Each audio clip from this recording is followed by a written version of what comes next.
이게 무슨 냄새야? 서은재는 낯선 천장의 무늬를 바라보며 몽롱한 정신을 겨우 붙잡았다. 머리는 깨질 듯 아팠고 온몸은 축 늘어져 있었다. 간밤의 기억은 마치 안개처럼 흐릿했다. 분명 어제 번갯불에 콩 볶아 먹듯 결혼식을 올린 그 남자. 강지훈의 집에 처음 들어왔는데 그리고 은재는 옆에서 들려오는 낯선 숨소리에 화들짝 놀라 몸을 일으켰다. 그리고 자신의 옆자리에 너무나도 태평하게 잠들어 있는 강지훈의 모습을 발견했다. 그것도 상의를 탈의한 채로 더 충격적인 것은 자신 역시 어딘가 불편한 잠옷 차림이라는 사실이었다. 내가 무슨 짓을 한 거지? 설마 첫날부터 이 남자를 덮치려 한 건가? 은재의 얼굴은 홍당무처럼 달아올랐다. 어젯밤 긴장이 풀린 탓에 과음했던 것이 화근이었다. 필름이 끊긴 사이 무슨 일이 있었는지 전혀 기억나지 않았다. 하지만 이 상황은 명백했다. 자신이 술김에 사고를 친 것이 틀림없었다. 저기요, 강지훈 씨 일어나 보세요. 은재가 조심스럽게 지훈의 어깨를 흔들자 그가 미간을 찌푸리며 천천히 눈을 떴다. 그리고는 눈앞의 은재를 보고 살짝 놀란 듯 했지만 이내 특유의 무심한 표정으로 물었다. 무슨 일이요? 아니, 그게 어젯밤에 혹시 제가 뭐 실수한 거라도. 지훈은 잠시 은재를 빤히 쳐다보더니 피식 웃으며 말했다. 실수 글쎄, 술에 취해 내 침대에 기어들어와서 옷까지 벗으려던 걸 실수라고 해야 하나. 은재는 그야말로 쥐구멍에라도 숨고 싶었다. 쪽팔려서 죽을 것 같았다. 죄송합니다. 제가 정말 미쳤었나 봐요. 됐어. 어차피 우리 법적으로 부부 아니오. 그리고 기억하시오. 어떤 문제가 생기든 항상 먼저 대화로 해결하려고 노력하시오. 그게 안 되면 법적인 도움을 받아 권리를 보호하고. 그는 마치 변호사라도 된 듯 딱딱한 말투로 말했다. 사실 은재야말로 진짜 변호사였지만 은재는 황급히 옷을 갈아입고 도망치듯 집을 나섰다. 이런 망신스러운 결혼 첫날이라니.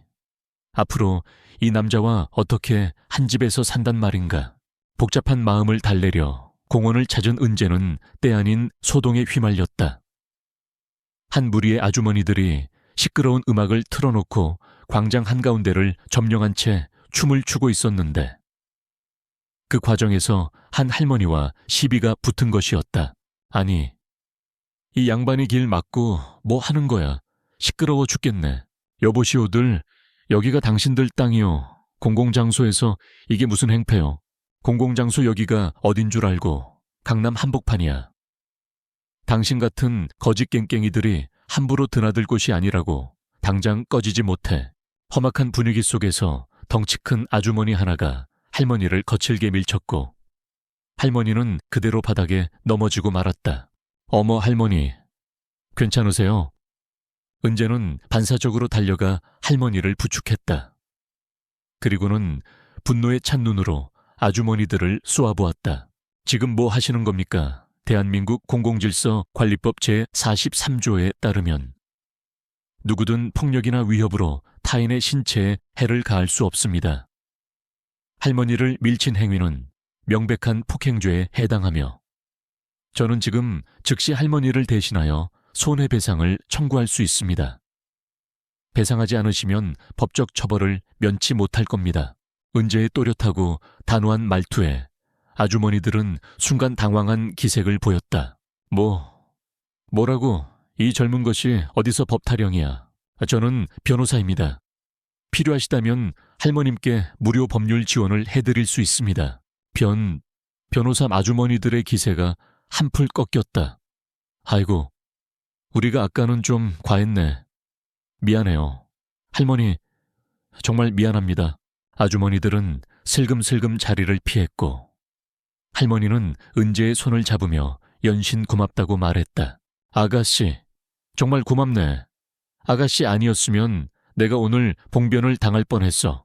이름이 뭔가 결혼은 했고 서은재라고 합니다. 할머님, 아직 미혼이에요. 어머나 이렇게 예쁘고 똑똑한 아가씨가 아직 싱글이라니. 우리 아들놈이 하나 있는데 아주 잘생기고 늠름하거든. 혹시 만나볼 생각 없나? 은재는 속으로 뜨악했다. 할머니 연세가 70은 넘어 보이시는데 아드님이면 최소 50은 넘었겠네. 아무리 잘생겨도 그건 좀.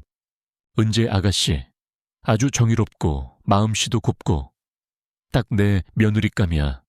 내가 당장 우리 아들놈 불러서 선이라도 보게 해야겠다. 할머니는 막무가내였다. 아들, 긴급 상황이다. 당장 여의도 공원으로 튀어와.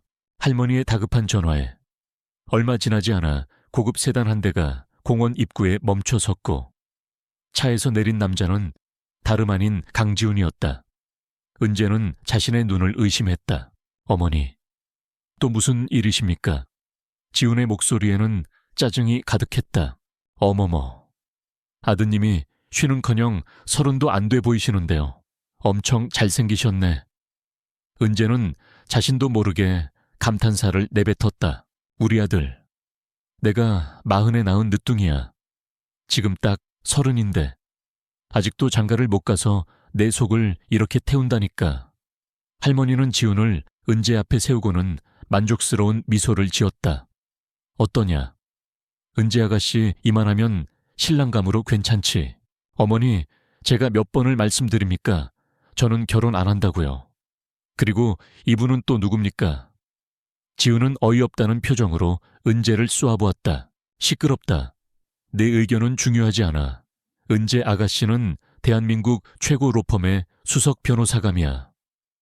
너한테는 과분한 여자라고 내 최종 결정이다. 너희 둘, 오늘 당장 결혼해. 안 그러면 너랑 나랑 모자의절이다. 할머님, 사실 저는 서울에 온 지 1년도 채 안 됐고 돈도 차도 모아둔 재산도 없는 빈털터리예요. 아드님께 제가 너무 부족한 것 같습니다. 은재는 정중하게 거절하려 했다. 그게 뭐가 문제야. 어떤 저택이 마음에 드니 말만 해. 내가 다 사줄게. 집만 있으면 서울 시민권도 금방 나온다. 할머니는 호탕하게 웃었다. 지훈은 골치가 아프다는 듯 이마를 짚었다. 서은재 씨, 죄송합니다. 저희 어머니께서 간헐적으로 치매와 망상 증세를 보이십니다. 본인이 엄청난 부자라고 생각하시죠? 사실 저는 그냥 대기업 회장님 수석 경호원입니다. 여기 있는 친구들도 다 제 경호팀 동료들이고요. 이런 저라도 괜찮으시겠습니까? 그는 마치 자신을 동정해달라는 듯한 눈빛으로 은재를 바라보았다. 할머니는 그런 아들을 보며 기가 막힌다는 듯 헛웃음을 터뜨렸다. 이놈의 자식이 또 가난한 척 연기하네 얘들아. 잘 들어라. 만약 오늘 은재 아가씨가 아니었으면 나는 저 아줌마들한테 맞아 죽었을지도 몰라. 은재 아가씨는 내 목숨을 구해준 은인이고 내가 점 찍은 내 며느리야. 괜히 겁줘서 내 며느리 도망가게 만들지 마라. 지훈의 친구라는 남자들은 어색하게 웃으며 고개를 끄덕였다. 할머님, 걱정 마세요.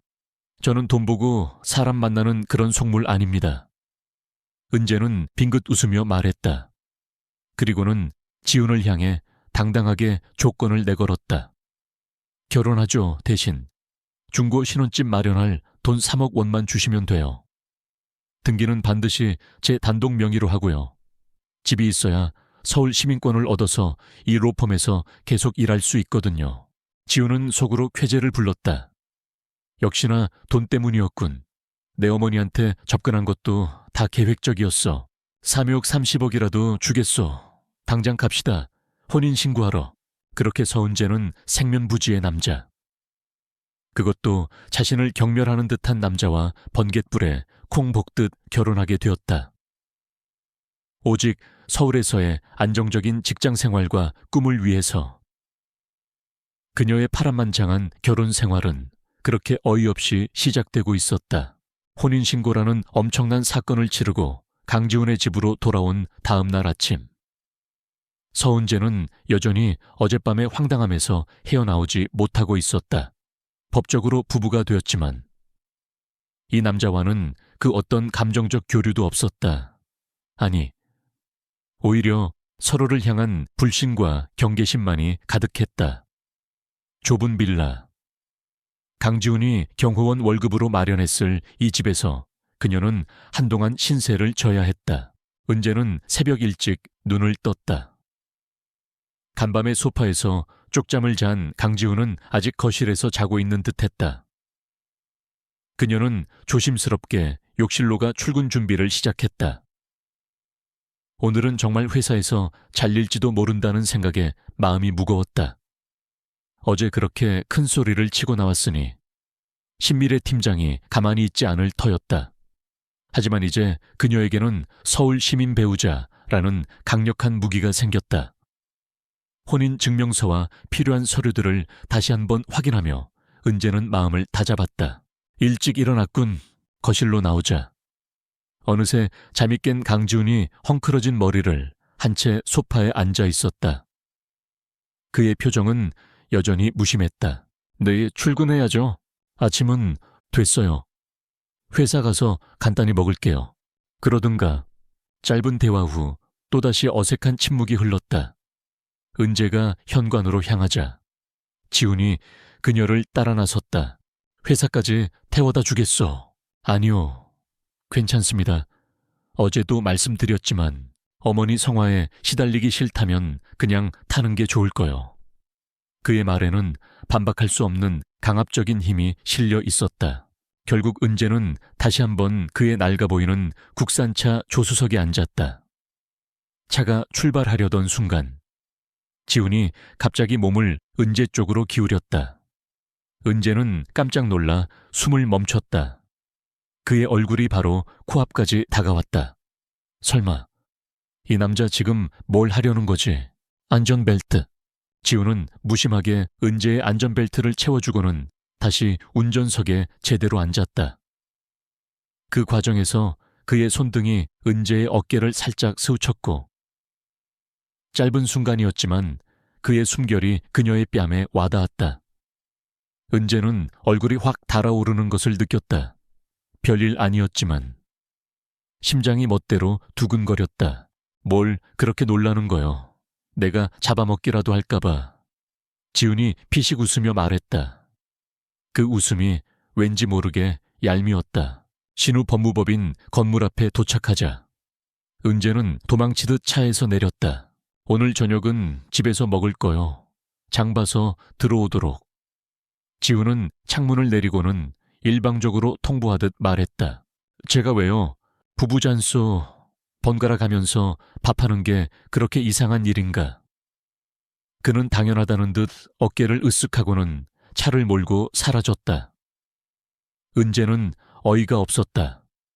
이 남자 정말 나를 아내로 생각하는 건가? 아니면 그냥 부려먹으려는 건가? 사무실에 들어서자마자 예상대로 신미래 팀장의 싸늘한 시선이 느껴졌다. 그녀는 은재를 자신의 사무실로 불렀다. 서은재 변호사. 어제는 아주 볼만했어. 그렇게 당당하게 나가더니 오늘은 무슨 낯으로 다시 기어 들어온 거지. 설마 하룻밤 사이에 서울 시민이라도 됐다는 허황된 꿈이라도 꾼 건가? 신 팀장의 목소리에는 조롱이 가득했다. 은재는 말없이 가방에서 혼인증명서, 사본과 관련 서류들을 꺼내 그녀의 책상 위에 올려놓았다. 어제부로 저는 합법적인 서울 시민이 되었습니다. 팀장님, 제 남편은 서울 토박이고요. 이제 제가 이 회사에 남지 못할 이유는 없어진 것 같네요. 신미래 팀장은 서류를 집어들고는 믿을 수 없다는 표정으로 빠르게 훑어보았다. 그녀의 얼굴이 점차 불그락푸르락 변해갔다. 결혼 내까지 께 감히 누구랑 결혼을 해. 이거 다 위조된 거 아니야. 위조라면 법적으로 문제 삼으시면 됩니다. 저는 제 권리를 행사했을 뿐입니다. 하 권리 좋아. 서울 시민권은 얻었다 치자. 하지만 우리 신우 법무법인은 당신 같은 사람 필요 없어. 내가 어제 분명히 말했을 텐데. 우리 회사는 더 이상 공익소송이니 무료 법률 상담이니 하는 돈 안 되는 일에 매달리는 변호사는 채용하지 않기로 했다고. 그러니 알아서 짐 싸서 나가는 게 좋을 거야. 서로 얼굴 붉히지 말고. 신미래는 최후 통첩을 하듯 말했다. 하지만 은재는 물러서지 않았다. 팀장님, 그 말씀은 여전히 저를 부당하게 해고하시겠다는 뜻으로 받아들여도 되겠습니까? 좋습니다. 그렇다면 근로기준법에 따라 한 달치 월급에 해당하는 해고 예고 수당과 퇴직금, 그리고 올해 남은 기간의 상여금까지 모두 정확하게 정산해서 지급해 주시죠. 만약 단 하나라도 어긋난다면 저는 즉시 노동위원회에 제소하고 언론에도 이 사실을 알릴 겁니다. 신우 법무법인이 어떻게 직원을 부당하게 대우하는지 똑똑히 보여드리죠. 은재의 단호한 태도에 신미래는 순간 말문이 막혔다. 그녀는 분노로 부들부들 떨었지만 은재의 주장이 법적으로 타당하다는 것을 모를 리 없었다. 그때 사무실 밖에서 여직원들의 흥분된 속삭임이 들려오기 시작했다. 어머, 진짜 잘생겼다. 저분이 용성그룹 강지훈 대표님이시래. 오늘 우리 회사에 직접 오신다더니.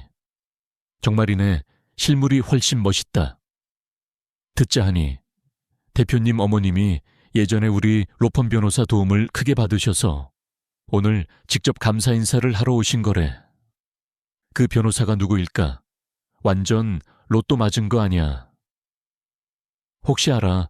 그 변호사랑 대표님이랑 눈 맞아서 세기의 로맨스라도 펼쳐질지.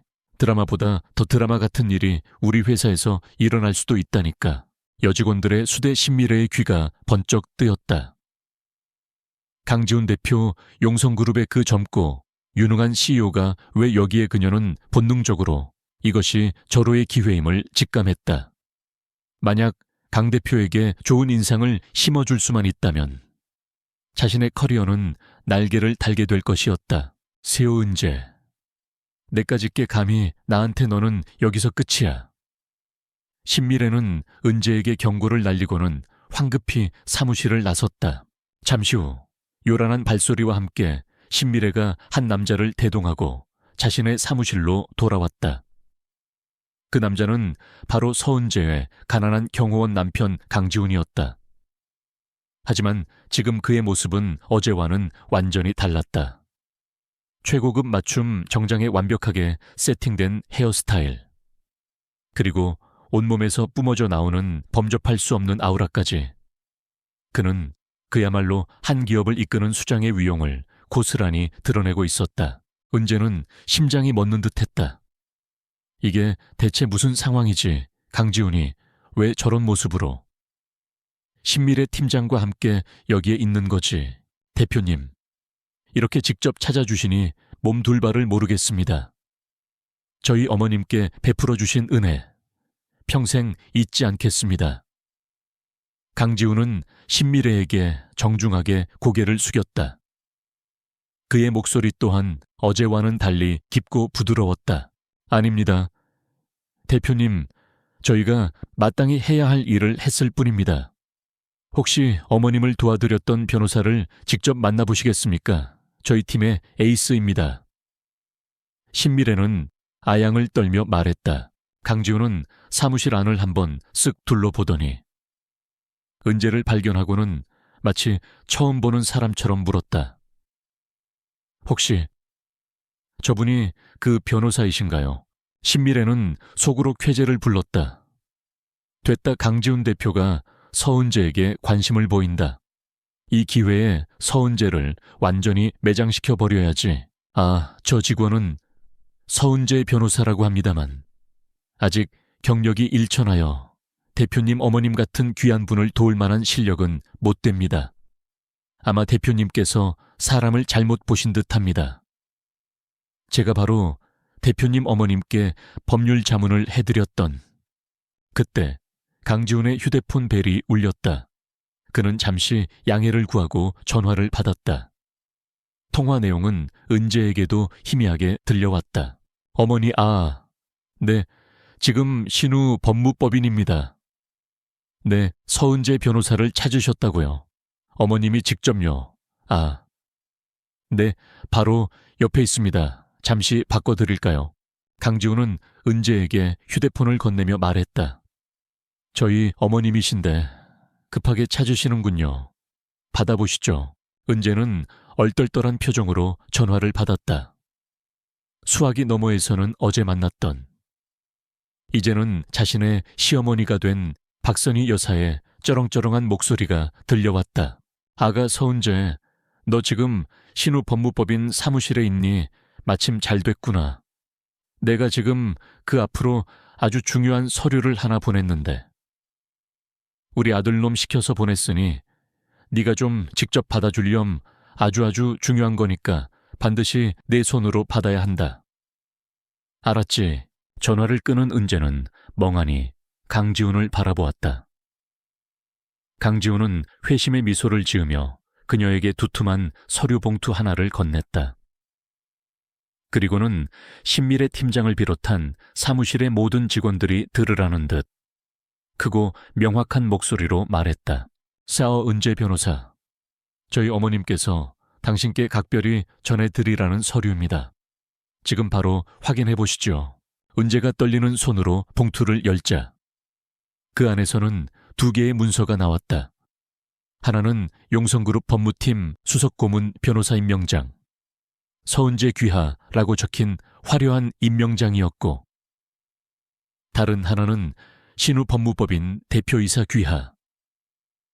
귀법무법인의 서은재 변호사를 금일부로 용성그룹에서 정식 스카우트하여 법무팀 수석고문 변호사로 임명함을 통보합니다. 라는 내용의 공식 통지서였다. 신미래 팀장의 입이 딱 벌어졌다. 그녀의 얼굴은 믿을 수 없다는 표정으로 하얗게 질려갔다. 사무실의 다른 직원들 역시 술렁이기 시작했다. 서은재가 용성그룹의 수석고문 변호사로 스카우트되었다고, 그것도 용성그룹 대표가 직접 와서 통보할 정도로 강지훈은 그런 그들을 향해 마지막 쐐기를 박았다. 그는 은재의 어깨를 부드럽게 감싸 안으며 말했다. 그리고 한 가지 더 말씀드릴 것이 있습니다. 서은재 변호사는 이제 제 아내입니다. 오늘 아침에 정식으로 혼인신고를 마쳤지요. 앞으로 제 아내에게 무례하게 구는 일이 없도록 각별히 유념해 주시기 바랍니다. 그 말은 사무실 전체에 핵폭탄처럼 터졌다. 아내라고, 서은재가 용성그룹 대표의 아내라고, 어제까지만 해도 촌뜨기 취급받던 그녀가, 신미래 팀장은 다리에 힘이 풀려 그대로 바닥에 주저앉을 것만 같았다.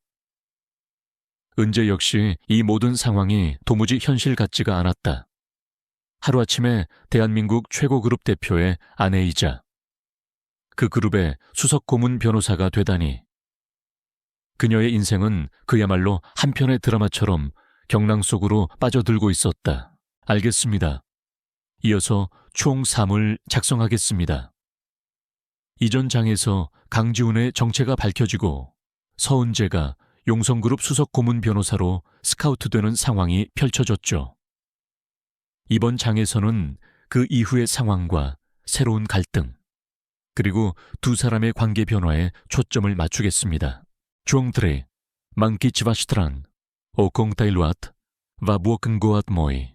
강지훈이 서은재의 어깨를 감싸 안으며 그녀가 자신의 아내임을 공표한 순간, 신우 법무법인 사무실은 그야말로 찬물을 끼얹은 듯 조용해졌다. 모든 직원들의 시선은 충격과 불신, 그리고 약간의 경외감마저 담긴 채 두 사람에게 고정되었다. 특히 신미래 팀장의 얼굴은 흑빛으로 변해 있었다. 자신이 그토록 무시하고 괴롭혔던 서은재가 대한민국 최고 그룹 중 하나인 용성그룹 대표의 아내이자 그 회사의 수석 고문 변호사라니 믿을 수 없는 현실이었다. 서은재 역시 마찬가지였다. 어제까지만 해도 가난한 경호원 행세를 하던 남편이 하루아침에 용성그룹의 대표이자 자신을 이런 극적인 방식으로 구해준 은인이 되다니. 그녀는 강지훈의 품에 안긴 채 멍하니 그의 옆모습만 바라보았다. 이 모든 것이 꿈인지 현실인지 분간이 가지 않았다. 자, 그럼 서은재 변호사, 아니, 제 아내의 스카우트 건은 이것으로 마무리된 것 같으니 이만 물러가도록 하겠습니다. 신미래 팀장님, 그동안 제 아내에게 각별한 관심을 가져주셔서 정말 감사합니다. 그 관심에 대해서는 제가 조만간 개인적으로 다시 한번 감사의 인사를 드리도록 하죠. 강지훈의 목소리는 부드러웠지만 그 안에 담긴 싸늘한 경고의 메시지는 신미래 팀장의 간담을 서늘하게 만들기에 충분했다. 그는 은재의 손을 잡고 유유히 사무실을 빠져나갔다. 남겨진 직원들은 한동안 아무 말도 하지 못한 채 그들의 뒷모습만 멍하니 바라볼 뿐이었다. 차에 오르자마자 은재는 참았던 질문을 쏟아냈다.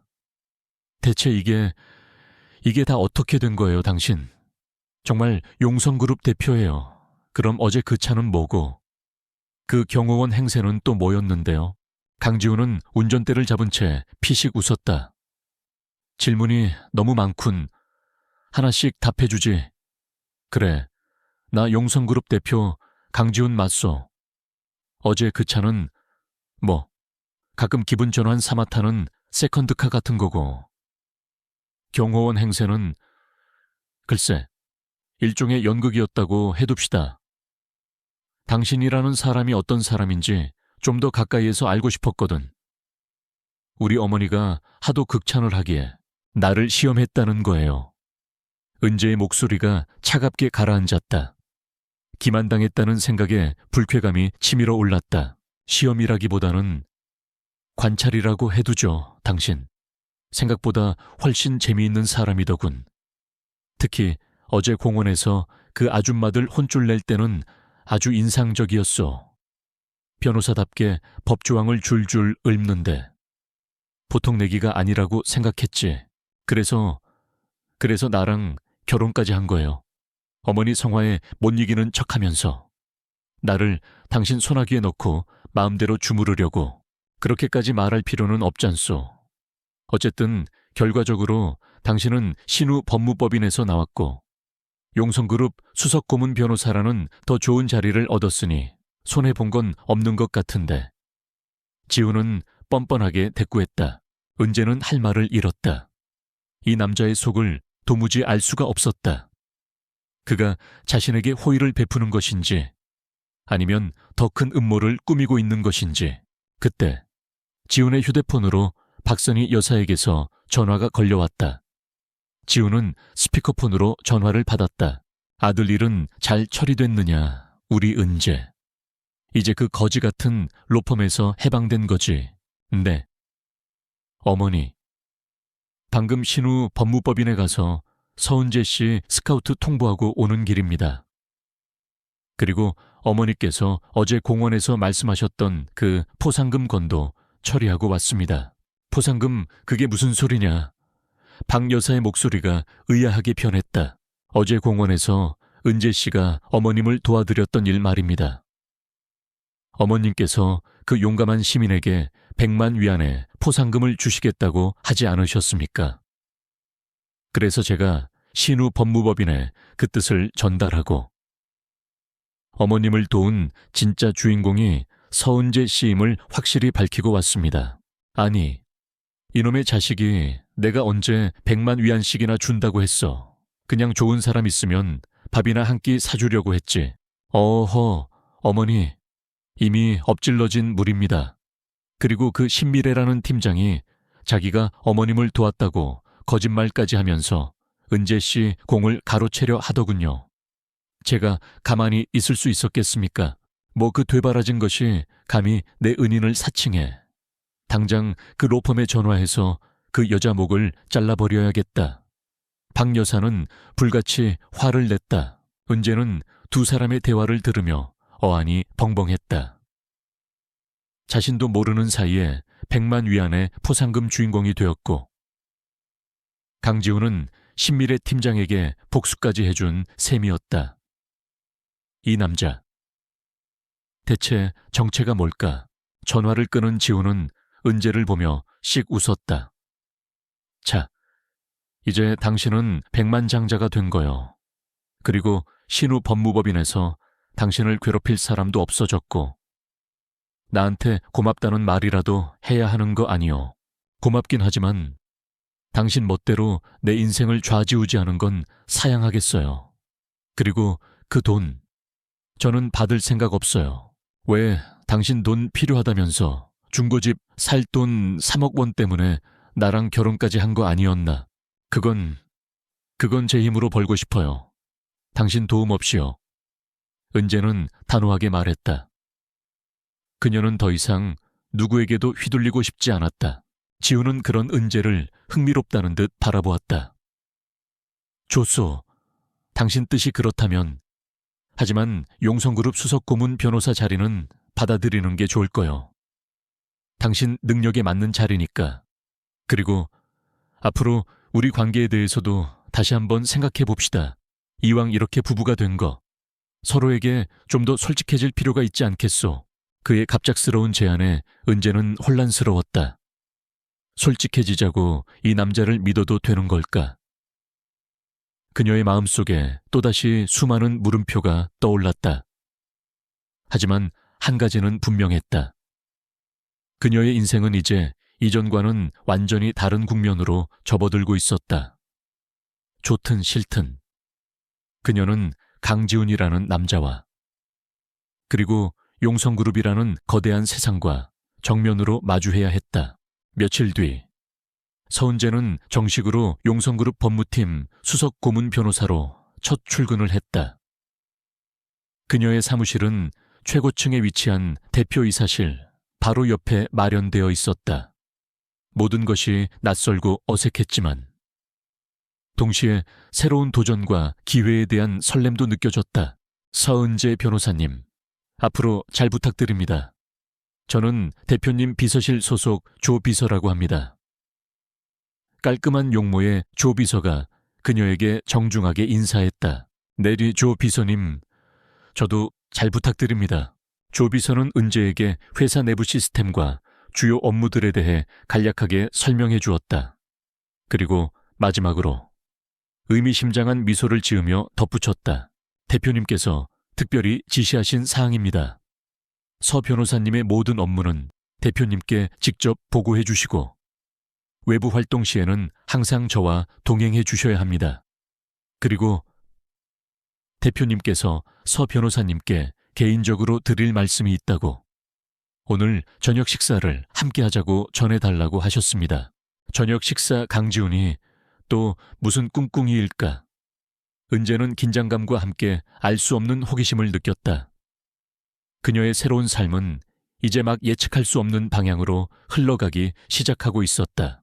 용성그룹 법무팀 수석 고문 변호사로서의 첫날은 서은재에게 긴장과 설렘, 그리고 약간의 불안감이 뒤섞인 시간이었다. 대한민국 최고 기업의 법무팀을 이끈다는 것은 엄청난 책임감과 압박감을 동반하는 일이었다. 게다가 자신의 남편이자 이 회사의 총수인 강지훈과의 관계 또한 어떻게 정립해야 할지 막막했다. 출근 첫날, 은재의 사무실은 대표이사실 바로 옆 최고층에서도 가장 전망 좋은 곳에 마련되어 있었다. 지나치게 넓고 호화로운 사무실은 그녀를 더욱 위축되게 만들었다. 조 비서는 은재에게 법무팀의 주요 현안과 진행 중인 프로젝트들에 대해 상세히 브리핑했다. 대부분이 국제적인 규모의 계약건이나 복잡한 법적 분쟁들이었다. 신우 법무법인에서 다루던 사건들과는 차원이 달랐다.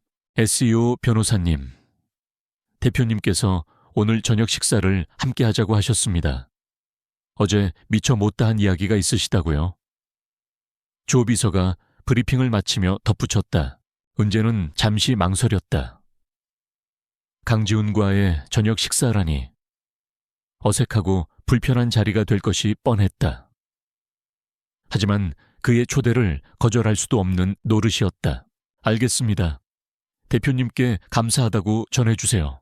하루 종일 은재는 산더미처럼 쌓인 서류들과 씨름했다. 새로운 환경에 적응하고 업무를 파악하느라 정신없이 시간을 보냈다.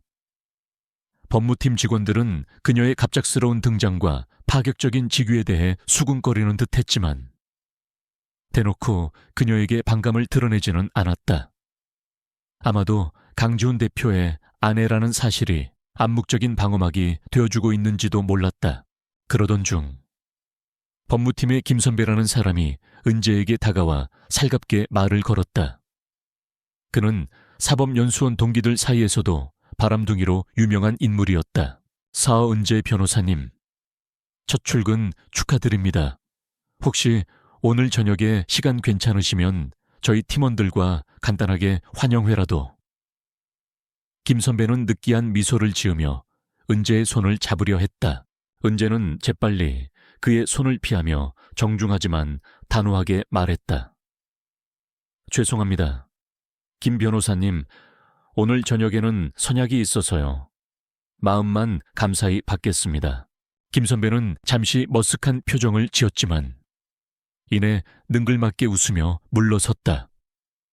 하지만 그의 눈빛에는 여전히 미련과 호기심이 남아있는 듯했다. 퇴근 시간이 되자 강지훈이 직접 은재의 사무실로 찾아왔다. 준비됐소. 갑시다. 두 사람은 회사 지하 주차장으로 내려갔다. 그곳에는 어제 은재가 탔던 낡은 국산차 대신 번쩍이는 검은색 최고급 세단이 기다리고 있었다. 운전기사가 정중하게 두 사람에게 문을 열어주었다. 이 차는 또 뭐예요? 은재가 의아한 표정으로 물었다. 어제 그 차는 술이 막혔어.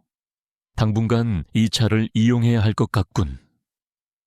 지훈은 태연하게 대답했지만 은재는 그의 말을 믿지 않았다. 차가 도착한 곳은 서울 시내가 한눈에 내려다 보이는 고급 레스토랑의 VIP 룸이었다. 은재는 이런 호화로운 장소가 처음이라 어색했지만 애써 아무렇지 않은 척 자리에 앉았다. 어제는 많이 놀랐을 거요. 지훈이 먼저 입을 열었다. 미리 말하지 못해서 미안하오. 당신을 속일 생각은 아니었어. 다만 제가 어떤 사람인지 시험해보고 싶으셨던 거겠죠. 가난한 경호원과 결혼하라고 했을 때 제가 돈 때문에 당신 어머니께 접근한 건지 아닌지. 은재가 그의 말을 끊고 담담하게 말했다. 지훈은 잠시 침묵했다. 그녀의 말이 틀리지 않았기 때문이었다. 결과적으로 당신은 내 시험을 통과했소. 그리고 이제 당신은 내 아내이자 용성그룹의 수석 고문 변호사요. 이 자리가 당신에게 과분하다고 생각하지 않소. 당신 능력이라면 충분히 해낼 수 있을 테니까 칭찬이신가요? 아니면 또 다른 시험인가요? 둘 다일 수도 있겠지. 지훈은 알 수 없는 미소를 지었다. 한 가지 분명한 건 앞으로 당신에게 힘든 일이 많을 거라는 거요. 용성그룹 안팎으로 당신을 질투하고 시기하는 사람들이 적지 않을 테니. 하지만 걱정 마시오. 내가 당신 뒤에 있을 테니. 그의 마지막 말은 마치 든든한 약속처럼 들렸다. 하지만 은재는 여전히 그를 완전히 믿을 수 없었다. 그의 진심은 무엇일까? 정말 자신을 아내로 그리고 동료로 인정하는 것일까? 아니면 이 모든 것이 또 다른 거대한 연극의 일부일까? 식사를 마치고 집으로 돌아오는 차 안에서 은재는 문득 궁금한 것을 물었다. 저 혹시 김 선배라는 분 아세요? 오늘 저한테 저녁 같이 먹자고 하던데. 지훈의 미간이 살짝 좁혀졌다. 김정민 변호사 말이오, 그 자식. 원래부터 여자 문제로 말이 많은 놈이지. 앞으로 그 자식 조심하시오. 필요하다면 내가 처리해주지. 아니요, 괜찮아요. 제가 알아서 할게요. 은재는 그의 과도한 관심이 부담스러웠다. 다음 날부터 은재는 본격적으로 용성그룹의 법무팀 업무에 뛰어들었다. 그녀는 밤낮 없이 일에 몰두했고 뛰어난 능력과 성실함으로 금세 팀원들의 인정을 받기 시작했다. 하지만 김정민 변호사의 은근한 접근과 견제는 계속되었다. 그는 사사건건 은재의 업무에 트집을 잡거나 교묘하게 그녀를 곤란한 상황에 빠뜨리려 했다. 그러던 어느 날 은재가 중요한 인수합병건 관련 서류를 검토하던 중이었다. 갑자기 사무실 전체의 조명이 꺼지고 컴퓨터가 다운되는 사고가 발생했다. 정전이었다. 하필이면 마감 시간이 얼마 남지 않은 시점이었다. 모든 직원이 당황하며 발을 동동 구르고 있을 때 은재는 침착하게 비상 매뉴얼을 확인하고 자신의 노트북 배터리를 이용해 가장 중요한 자료부터 백업하기 시작했다. 그때 강지훈으로부터 문자 메시지가 도착했다. 괜찮소? 지금 정전이라던데. 필요한 것 있으면 바로 연락하시오. 마치 모든 상황을 다 알고 있다는 듯한 메시지였다. 은재는 자신도 모르게 피식 웃음이 나왔다. 이 남자, 정말 자신을 지켜보고 있는 걸까? 잠시 후 비상 발전기가 가동되고 사무실에 다시 불이 들어왔다. 은재는 밤늦게까지 남아 겨우 자료를 복구하고 보고서를 완성할 수 있었다. 퇴근하려고 사무실을 나서는데 복도 끝에서 강지훈이 그녀를 기다리고 있었다. 고생 많았소. 오늘 일은 유감이지만 당신 덕분에 더 큰 혼란은 막을 수 있었소. 별 말씀을요. 제가 할 일을 했을 뿐입니다. 이거 마시면서 가시오. 지훈은 따뜻한 커피 한 잔을 은재에게 건넸다. 그리고 앞으로 김정민 변호사는 너무 신경 쓰지 마시오. 조만간 그 자식 버릇을 단단히 고쳐놓을 테니. 은재는 말없이 커피를 받아들었다. 그의 갑작스러운 친절과 배려가 낯설면서도 어딘가 모르게 마음 한구석이 따뜻해지는 것을 느꼈다. 어쩌면, 아주 어쩌면 이 남자와의 계약 결혼이 그렇게 나쁘지만은 않을지도 모른다는 생각이 아주 잠깐 스쳐 지나갔다. 하지만 그녀는 이내 고개를 저었다. 아직은 그를 믿을 수 없었다. 그의 관심이 진심인지 아니면 또 다른 계산된 행동인지 그녀는 여전히 경계심을 늦출 수 없었다. 그들의 아슬아슬한 동거와 직장 생활은 그렇게 계속되고 있었다. 용성그룹에서의 생활은 서은재에게 새로운 도전과 기회를 가져다 주었지만 동시에 과거의 그림자 또한 그녀를 놓아주지 않았다. 며칠 뒤 은재는 아버지로부터 걸려온 전화 한 통에 또다시 깊은 시름에 잠겼다. 은재냐 내 동생 유리. 대학 졸업한 지가 언젠데 아직도 일자리를 못 구하고 있다. 네가 어떻게 좀 해봐라. 이제 너도 용성그룹 같은 대기업 다니는데 그 정도 힘도 없겠어. 아버지의 목소리는 당연하다는 듯 요구하고 있었다. 송유리. 그녀의 이복 동생. 어릴 적부터 은재를 괴롭히고 무시하기 일쑤였던. 이제는 생각하기도 싫은 이름이었다. 아버지, 저는 이제 막 입사한 신입일 뿐이에요. 누구를 챙길 만한 위치가 아니라고요. 쓸데없는 소리. 네가 능력이 없으면 윗사람들한테 아부라도 해서 자리를 만들어야 할 것 아니냐. 이래서 계집애들은 아무짝에도 쓸모가 없다니까. 아무튼 이번 달 안으로 유리 일자리 해결 못하면 내 엄마 유품이고 뭐고 다 내다 버릴 줄 알아. 그리고 네가 그토록 원하던 그 낡은 집도 당장 팔아버릴 테다. 아버지는 일방적으로 전화를 끊었다. 은재는 차갑게 식어버린 휴대폰을 붙잡고 부들부들 떨었다. 어머니가 남기신 유일한 유품과 추억이 담긴 집. 아버지는 언제나 그것을 빌미로 자신을 협박했다. 하지만 이번에는 물러서고 싶지 않았다. 그날 저녁, 강지훈은 평소와 달리 어두운 표정의 은재를 발견했다. 무슨 일 있었소? 안색이 안 좋은데. 은재는 잠시 망설이다가 아버지와의 통화 내용을 털어놓았다. 이복 동생 송유리의 취업 문제와 아버지의 협박까지. 강지훈은 말없이 은재의 이야기를 들어주었다. 그의 눈빛이 차갑게 빛나는 것을 은재는 눈치채지 못했다. 그래서 동생분을 우리 회사에 입사시키고 싶다는 거요. 아니요, 절대로요. 유리는 그런 애가 아니에요. 제 힘으로 어떻게든 막아볼 생각이에요. 은재는 단호하게 말했다. 알겠소. 지우는 짧게 대답하고는 더 이상 그 문제에 대해 묻지 않았다. 하지만 다음 날 은재는 조 비서로부터 뜻밖의 소식을 전해 들었다. 송유리가 용성그룹 법무팀 인턴으로 채용되었다는 것이었다. 그것도 강지훈 대표의 특별 지시로 대표님께서 특별히 서 변호사님 동생이니 잘 챙겨주라고 당부하셨습니다. 조 비서의 말에 은재는 할 말을 잃었다. 강지훈, 대체 무슨 생각인 걸까? 자신을 돕는 척하면서 또 다른 방식으로 자신을 통제하려는 것일까? 며칠 뒤, 은재는 퇴근길에 불청객과 마주쳤다. 과거 그녀의 아버지가 맞선을 주선했던, 그리고 강지훈에게 3억 원을 빼앗겼던 재벌 2세 이태민이었다. 그는 험악한 인상의 남자 몇 명을 대동하고 은재의 앞을 가로막았다. 서은재 씨, 오랜만이네. 그동안 잘 지냈나 덕분에 내가 아주 큰 망신을 당했지. 이태민은 비릴한 미소를 지으며 은재에게 다가왔다. 이태민 애씨, 여긴 어쩐 일이시죠? 저는 당신과 더 이상 할 이야기 없습니다. 할 이야기가 왜 없어?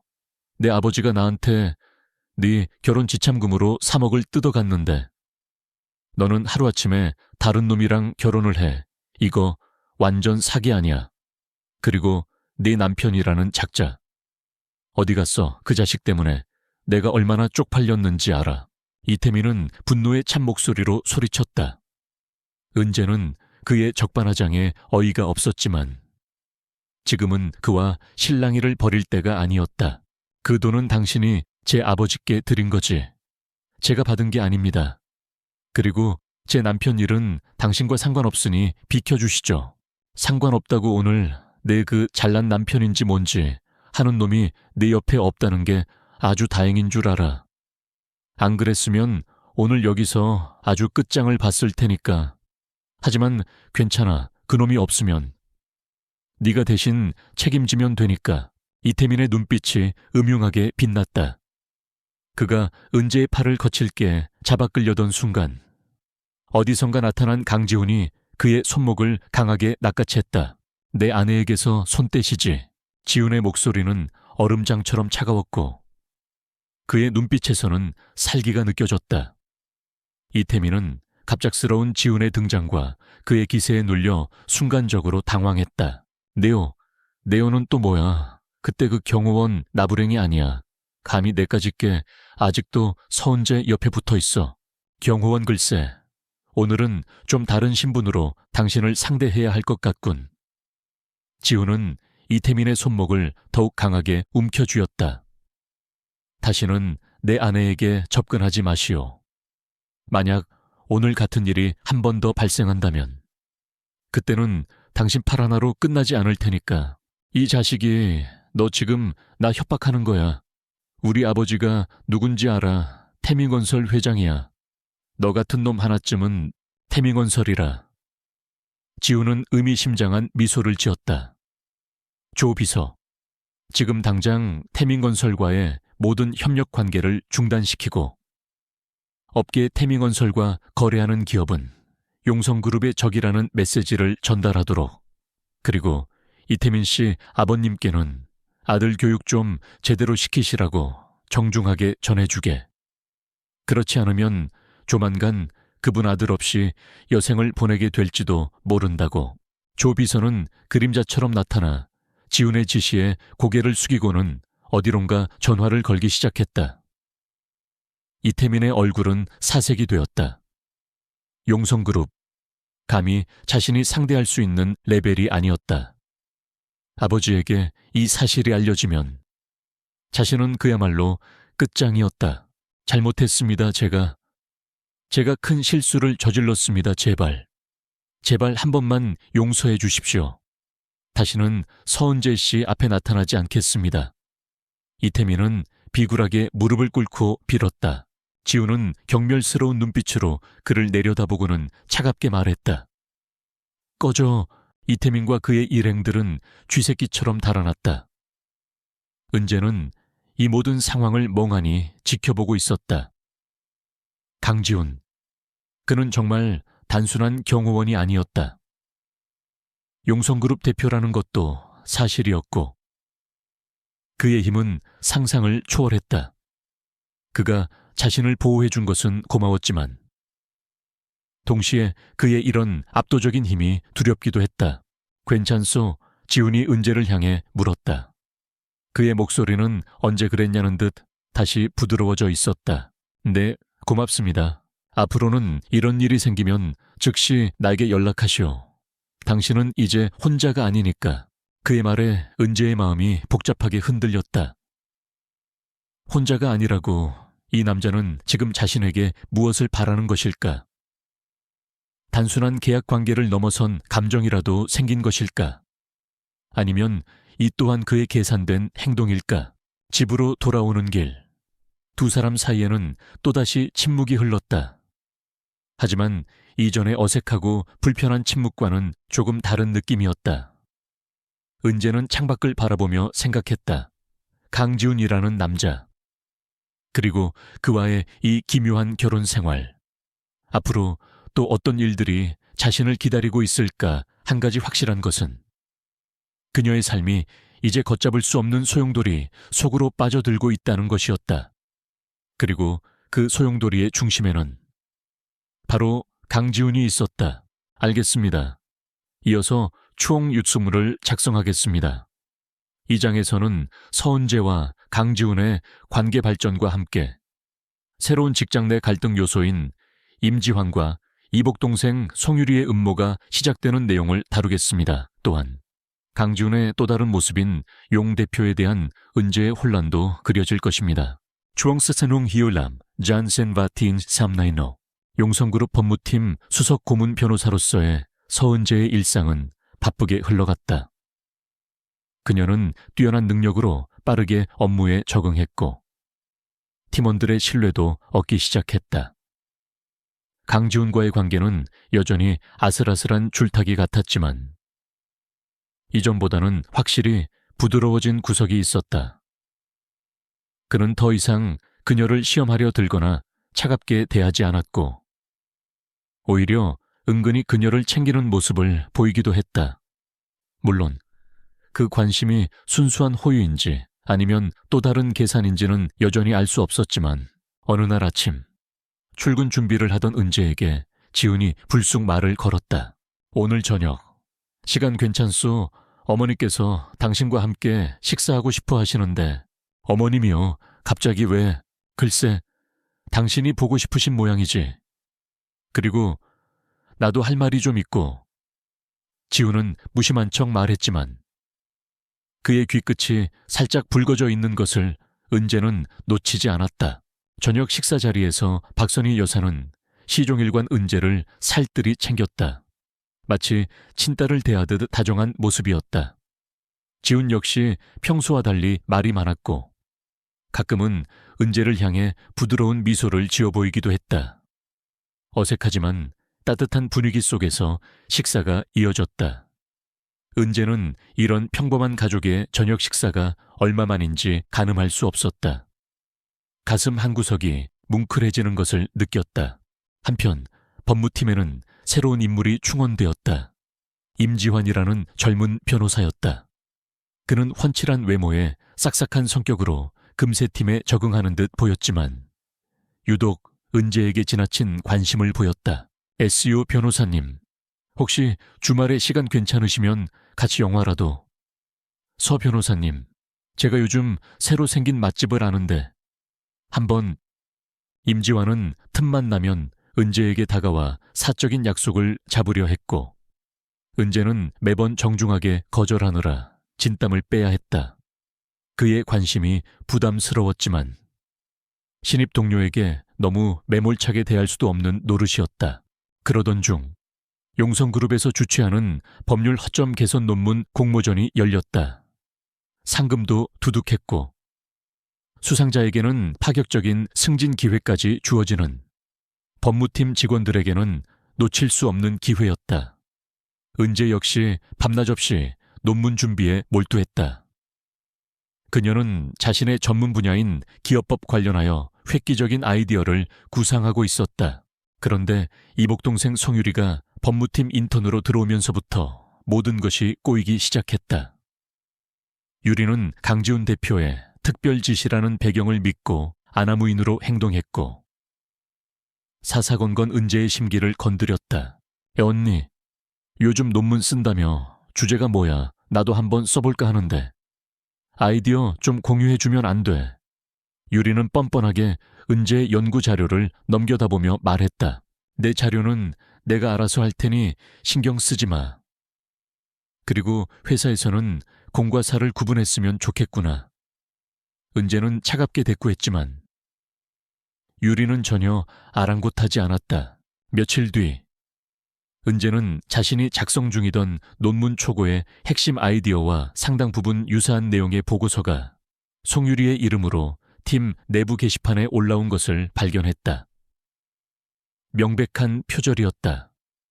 은재는 분노했지만 섣불리 문제를 제기할 수는 없었다.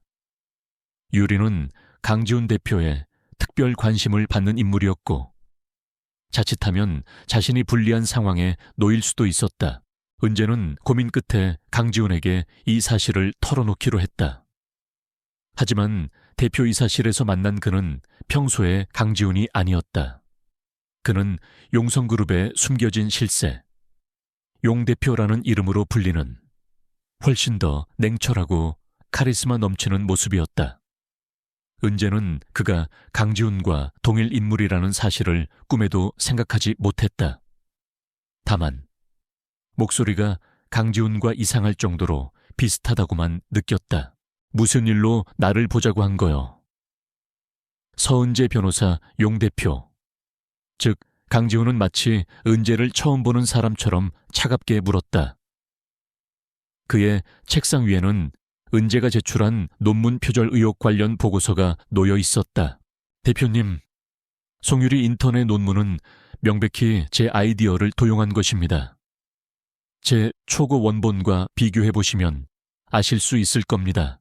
그래서 지금 내게 송유리 인턴을 처벌해달라고 요청하는 거요. 처벌을 바라는 것이 아닙니다. 다만 공정한 심사가 이루어지기를 바랄 뿐입니다. 그리고 다시는 이런 불미스러운 일이 발생하지 않도록 조치를 취해 주셨으면 합니다. 용 대표는 잠시 은재를 지그시 바라보더니 알 수 없는 미소를 지었다.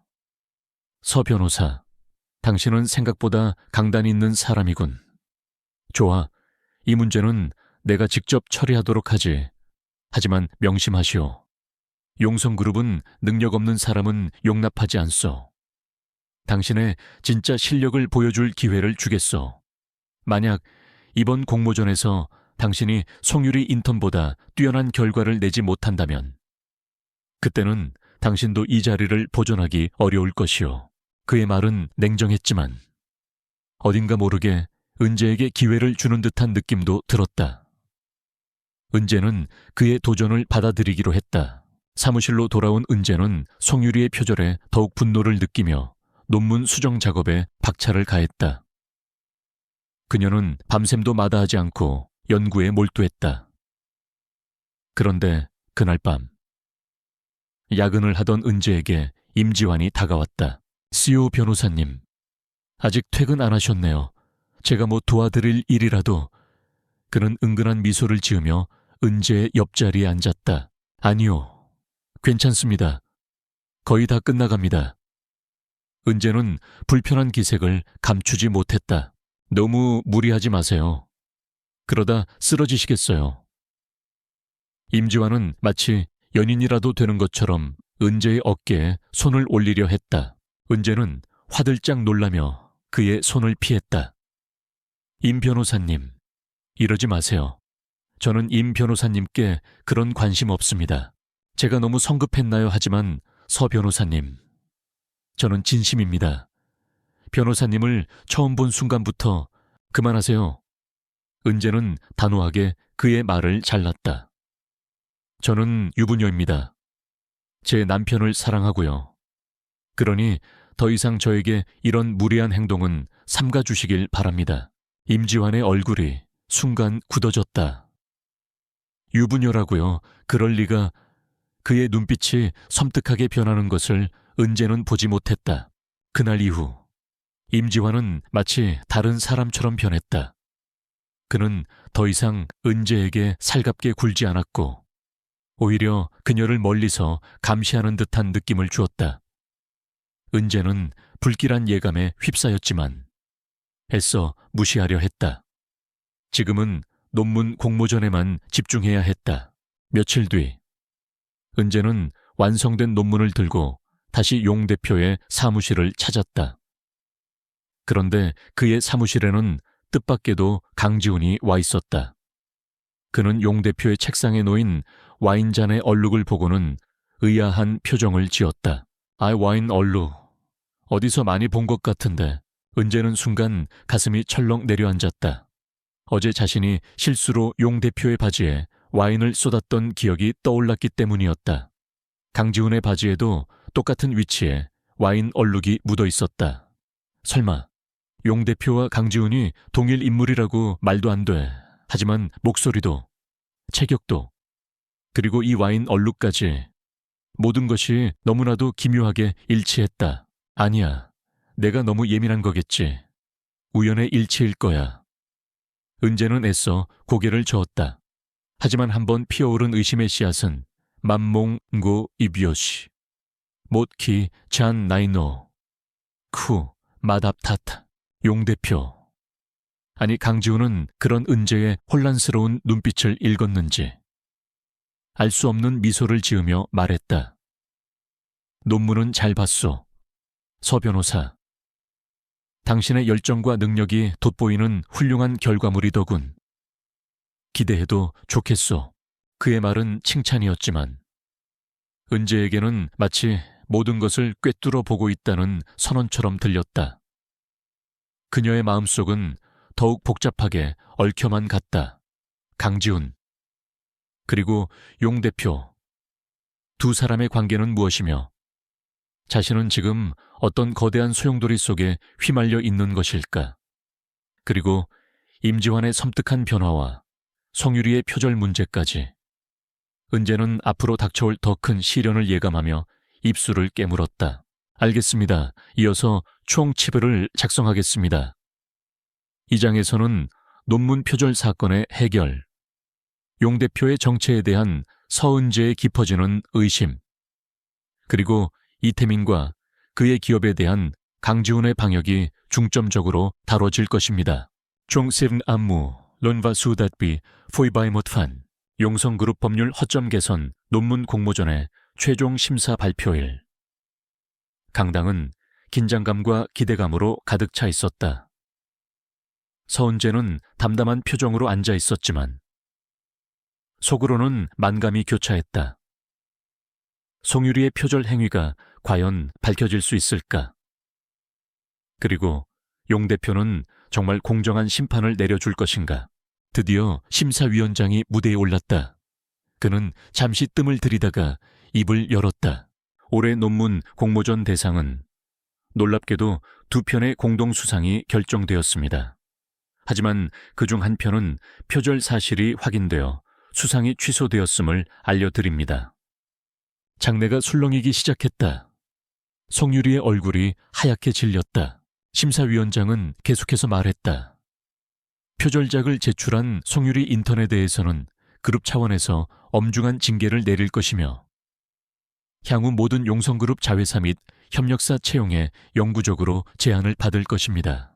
용성그룹은 그 어떤 형태의 부정행위도 용납하지 않는다는 것을 분명히 밝힙니다. 송유리는 그 자리에 풀썩 주저앉을 뻔했지만 옆에 있던 동료의 부축으로 겨우 몸을 가누었다.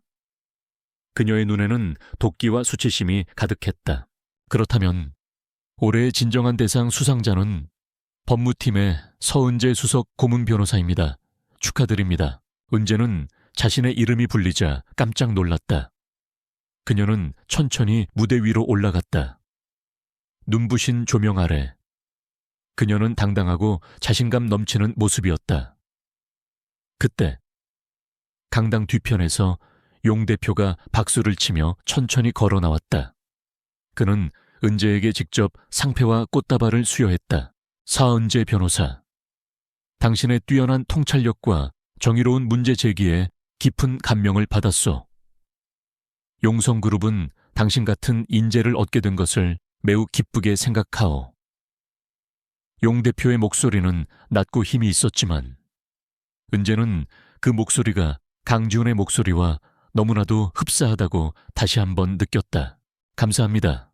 대표님, 앞으로도 용성그룹의 발전에 기여할 수 있도록 최선을 다하겠습니다.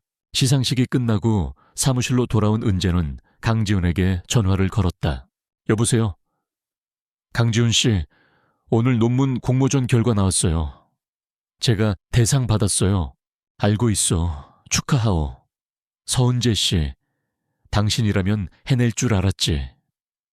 그의 목소리는 평소와 다름없이 무심한 듯 했지만 어딘가 모르게 따뜻한 기운이 느껴졌다. 그런데 오늘 시상식에 용 대표라는 분이 오셨는데 목소리가 당신이랑 정말 똑같더라고요. 혹시 아는 분이세요? 용 대표 글쎄, 워낙 높은 분이라 나 같은 일개 직원이 알 턱이 있나. 아마 당신이 잘못 들었겠지. 지훈은 태연하게 대답했다. 은재는 더 이상 묻지 않았다. 하지만 그녀의 마음속 의심은 점점 더 커져만 갔다. 와인 얼룩, 목소리, 그리고 오늘 용 대표가 자신을 바라보던 그 미묘한 눈빛까지 모든 것이 강지훈을 가리키고 있는 듯했다. 며칠 뒤 은재는 퇴근길에 또다시 이태민과 마주쳤다. 그는 이전보다 더욱 초췌하고 신경질적인 모습이었다. 용성그룹과의 거래가 끊기면서 그의 회사는 심각한 자금난에 시달리고 있었고 아버지로부터도 버림받을 위기에 처해 있었다. 서은재 너 때문이야. 네가 강지훈 그 자식한테 꼬리 쳐서 우리 회사를 이 모양 이 꼴로 만든 거 아니야. 이태민은 은재에게 달려들어 멱살이라도 잡을 것처럼 굴었다. 은재는 침착하게 그를 상대했다. 이태민 씨, 착각하지 마세요. 당신 회사가 어려워진 건 당신의 무능함과 부도덕함 때문이지. 저와는 아무 상관없습니다. 그리고 다시 한번 제게 이런 식으로 행패를 부린다면 그때는 정말 법적으로 강력하게 대응하겠습니다.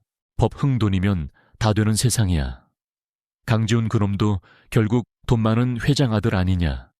너도 결국 그놈 돈 보고 붙어먹는 거면서. 깨끗한 척하기는 바로 그때 검은색 세단 한 대가 두 사람 앞에 멈춰 섰고 차에서 내린 강지훈이 이태민의 앞을 가로막았다. 그의 눈빛은 살얼음판처럼 차가웠다. 이태민의 씨, 아직도 정신을 못 차리셨군요. 내 아내에게 무슨 볼일이라도 있으십니까? 네? 내 아내 서은재가 정말 네 아내란 말이냐? 이태민은 믿을 수 없다는 듯 되물었다. 그렇소. 그리고 당신이 지금 상대하고 있는 사람은 용성그룹 대표 강지훈이요. 당신 아버지께 전하시오. 더 이상 내 아내 주변을 맴돌거나 해코지하려 한다면 그때는 태민건설이 이 바닥에서 영원히 사라지게 될 거라고. 강지훈의 말에는 한치의 망설임도 없었다. 이태민은 그제야 자신이 건드려서는 안 될 사람을 건드렸다는 것을 깨달았다. 그는 아무 말도 하지 못하고 비굴하게 도망쳤다. 은재는 이 모든 상황을 지켜보며 강지훈의 또 다른 모습에 놀라지 않을 수 없었다. 그는 자신을 보호하기 위해 자신의 모든 힘을 사용하고 있었다. 이것이 단순한 계약 관계 때문일까? 아니면 그 이상의 감정이 있는 것일까? 고맙습니다. 은재가 조용히 말했다. 뭘 말이오? 내 아내를 보호하는 건 당연한 일 아니겠소? 지훈은 무심한 척 대답했지만 그의 입에는 희미한 미소가 걸려 있었다. 그리고 이태민과 태민건설 문제는 이제 신경 쓰지 마시오. 내가 알아서 처리할 테니 며칠 후 태민건설이 용성그룹과의 비밀 프로젝트 투자 사기에 휘말려 부도 위기에 처했다는 뉴스가 대대적으로 보도되었다. 이태민과 그의 아버지는 검찰 조사를 받게 되었고 그들의 몰락은 시간 문제였다. 이 모든 것이 강지훈의 치밀한 계획 아래 진행된 일이라는 것을 은재는 어렴풋이 짐작할 수 있었다. 그는 자신에게는 한없이 다정하고 유머러스한 가난한 남편 강지훈이었다가 때로는 회사의 운명을 좌지우지하는 냉철한 카리스마의 용 대표가 되기도 하고 또 지금처럼 자신의 적에게는 가차없는 응징을 내리는 무서운 용성그룹 대표 강지훈이 되기도 했다. 대체 어떤 모습이 그의 진짜 모습일까? 은재는 혼란스러웠지만 동시에 그에 대한 알 수 없는 믿음과 끌림이 생겨나고 있음을 부정할 수 없었다. 그러던 어느 날 은재는 사무실에서 임지환 변호사와 마주쳤다. 그는 이전의 젠틀한 모습은 온데간데 없고 어딘가 불안정하고 집요한 눈빛으로 은재를 바라보고 있었다. 수호 변호사님, 요즘 많이 바쁘신가 봐요. 통 얼굴 보기가 힘드네요. 네, 좀 그렇습니다. 그럼 이만. 은재는 그를 피해 자리를 뜨려 했지만 임지환이 그녀의 앞을 가로막았다. 수호 변호사님, 혹시 저 피하시는 겁니까? 제가 뭐 잘못한 거라도 있나요? 그의 목소리는 낮고 음침했다. 아닙니다. 그런 것이 없어요. 제가 지금 좀 바빠서요. 은재는 불길한 예감을 느끼며 서둘러 그 자리를 벗어나려 했다. 하지만 임지환은 그녀의 팔을 붙잡았다. 수호 변호사님, 저는 변호사님이 좋아요. 정말로요. 제 마음을 받아주세요. 임 변호사님, 이러지 마세요. 저는 유부녀라고 말씀드렸잖아요. 그깟 결혼. 뭐가 중요합니까? 저는 변호사님만 있으면 돼요, 오늘 밤. 저와 함께 있어주세요. 임지환의 눈빛은 광기로 번뜩이고 있었다. 은재는 공포에 질려 그를 뿌리치려 했지만 그의 힘을 당해낼 수 없었다. 그가 은재를 강제로 끌고 가려던 순간 사무실 문이 열리고 강지훈이 나타났다. 그의 얼굴은 분노로 일그러져 있었다. 알겠습니다. 드디어 마지막 추홍 8입니다. 이 장에서는 임지환의 위협을 마무리하고 강지훈의 모든 정체가 서은재에게 완전히 밝혀지며 두 사람의 관계가 새로운 국면을 맞이하는 내용을 그리겠습니다. 추홍거타, 헬로 후안투안탄, 판바 까이켓 비엔만. 강지훈의 얼굴은 싸늘하게 굳어 있었다. 그는 분노로 이글거리는 눈빛으로 임지환을 쏘아보며 서은재의 앞을 가로막았다. 지금 내 아내에게 무슨 짓을 하려던 거요? 임지환 변호사. 임지환은 갑작스러운 강지훈의 등장과 그의 살벌한 기세에 순간 당황했지만 이내 뻔뻔한 표정으로 맞섰다. 강지훈 씨 아니, 이젠 뭐라고 불러야 하나? 서은재 씨의 가난한 남편. 날이 당신이 여긴 어쩐 일이시오? 혹시 당신 아내가 다른 남자랑 바람이라도 피우는 현장을 잡으러 오셨나? 닥치시오. 지훈의 목소리는 낮고 위협적이었다. 한 번만 더 그 더러운 입으로 내 아내를 모욕했다가는 내 놈의 혓바닥을 뽑아버릴 테니 겁이라도 줄 줄 알고 당신 같은 별 볼 일 없는 놈이 뭘 할 수 있는데 서은재는 내 여자야. 당신 같은 빈털터리한테는 과분하다고. 임지환은 은재의 손목을 다시 거칠게 잡아 끌려 했다. 그 순간 지훈의 주먹이 번개처럼 임지환의 얼굴에 날아들었다. 퍽 이 소리와 함께 임지환은 바닥에 나가 떨어졌고 입가에서는 피가 흘러내렸다. 내 놈 따위가 감히 누굴 넘봐. 지훈은 바닥에 쓰러진 임지환의 멱살을 잡아 올렸다. 내 아내에게 손대려 한 대가가 어떤 건지 똑똑히 가르쳐주지. 그때 사무실 밖에서 인기척이 느껴지더니 조비서와 함께 건장한 체격의 남자 몇 명이 들이닥쳤다. 그들은 일사불란하게 임지환을 제압하고 사무실 밖으로 끌고 나갔다. 임지환은 발악하며 소리쳤지만 그의 외침은 복도 저편으로 허무하게 사라졌다. 은재는 이 모든 상황을 멍하니 지켜보고 있었다. 강지훈의 이런 폭력적인 모습은 처음이었다. 하지만 이상하게도 무섭기보다는 자신을 보호해 주려는 그의 모습에 가슴 한구석이 뜨거워지는 것을 느꼈다. 괜찮소? 지훈이 은재에게 다가와 걱정스러운 눈빛으로 물었다.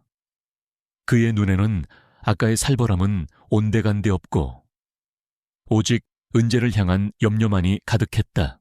네, 괜찮아요. 고맙습니다. 임지환, 그 자식은 다시는 당신 앞에 나타나지 못할 거요. 그러니 이제 안심해도 좋소. 은재는 지훈을 올려다보았다. 이제는 정말 그에게 모든 것을 물어봐야 할 때라고 생각했다. 강지훈 씨, 아니, 용성그룹 대표님, 그리고 혹시 용 대표라는 분도 당신인가요?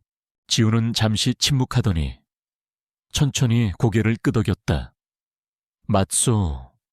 용성그룹의 강지훈도, 법무팀을 총괄하는 용 대표도, 그리고 당신의 어설픈 남편 행세를 했던 김민수라는 가짜 이름의 경호원도 전부 나였소. 은재는 숨이 멎는 듯했다. 역시나 그녀의 예상이 맞았다. 와인 얼룩, 목소리, 그리고 그 모든 기묘한 우연들이 하나의 진실을 가리키고 있었던 것이다. 왜 나를 속인 거예요? 대체 왜 그런 연극까지 하면서? 은재의 목소리가 떨려 나왔다. 미안하오. 당신을 속일 생각은 아니었소. 처음에는 어머니의 강요로 시작된 결혼이었고 당신이라는 사람에 대해 아무것도 몰랐기에 그저 당신이 돈 때문에 접근한 건 아닌지 확인하고 싶었을 뿐이오. 하지만 당신을 알아갈수록 당신의 진심과 능력, 그리고 따뜻한 마음에 나도 모르게 끌리기 시작했소. 당신에게 내 진짜 모습을 보여주고 싶었지만 동시에 당신이 나의 배경이나 재력이 아닌 강지훈이라는 사람 자체를 봐주기를 바랐던 것 같소. 어리석은 생각이었지. 지훈은 자조적인 미소를 지었다. 용 대표라는 가짜 인물을 내세워 당신을 시험하려 했던 것도 어쩌면 내 불안감의 표현이었을지도 모르겠소. 당신이 너무 뛰어나서 언젠가 내 곁을 떠날까봐 두려웠던 건지도. 은재는 그의 솔직한 고백에 아무 말도 할 수 없었다. 그동안 그녀를 혼란스럽게 했던 모든 수수께끼들이 한꺼번에 풀리는 듯했다. 그가 보여줬던 모든 모습들, 차가움과 따뜻함, 냉철함과 유머러스함, 그 모든 것이 강지훈이라는 한 사람 안에 공존하고 있었던 것이다. 이제 나를 어떻게 생각하오? 지훈이 조심스럽게 물었다. 그의 눈빛에는 긴장감과 기대감이 교차하고 있었다. 은재는 지훈의 눈을 똑바로 바라보았다. 그리고는 자신도 모르게 환하게 미소 지었다. 글쎄요, 아직은 좀 더 지켜봐야 할 것 같은데요. 강지훈 씨 아니.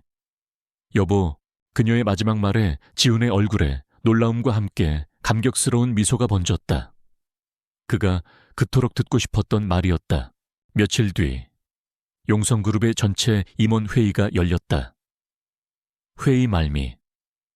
강지훈은 중대 발표가 있다며 모든 사람의 이목을 집중시켰다. 오늘 저는 여러분께 제 인생에 있어 가장 중요한 사람을 소개하고자 합니다. 회의실의 대형 스크린에 영상 하나가 재생되기 시작했다. 영상 속에는 강지훈과 서은재가 함께 찍은 웨딩 사진들이 아름다운 음악과 함께 흘러나왔다.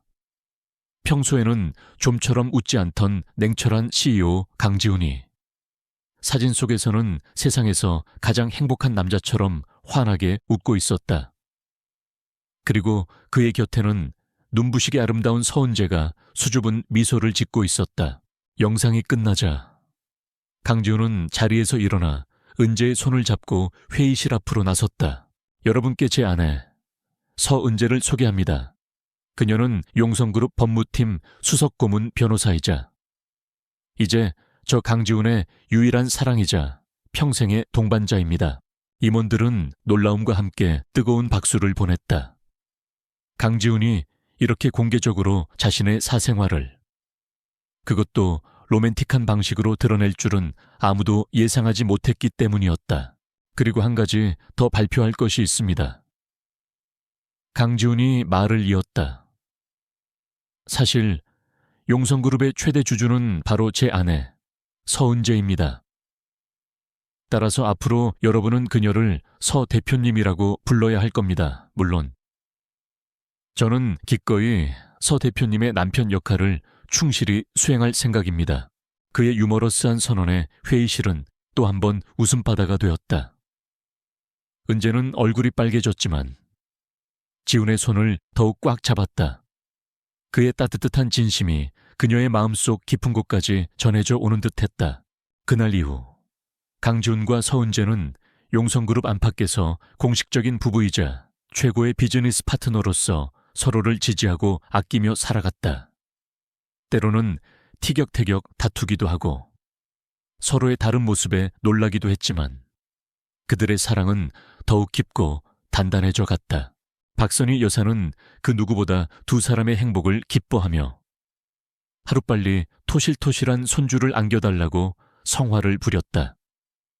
은재의 아버지와 이복동생 송유리는 자신들의 어리석었던 과거를 반성하며 조용히 살아갔고 이태민과 임지환은 법의 심판을 받아 죗값을 치렀다.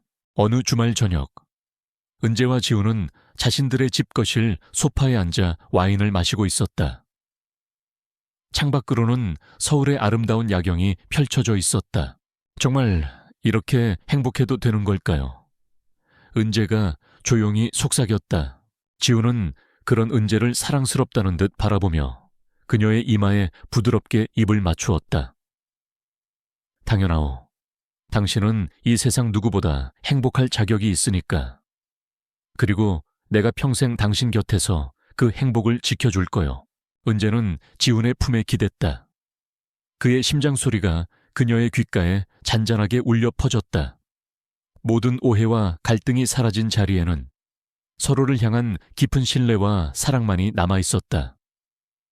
번갯불에 콩 볶듯 시작된 그들의 황당한 결혼 생활은 이제 그 누구도 부인할 수 없는 진정한 사랑 이야기로 아름답게 이어지고 있었다. 그들의 앞날에는 분명 더 많은 행복과 웃음이 가득할 것이었다. 해와 달이 서로를 비추듯 그들은 영원히 서로의 삶을 밝혀줄 테니까.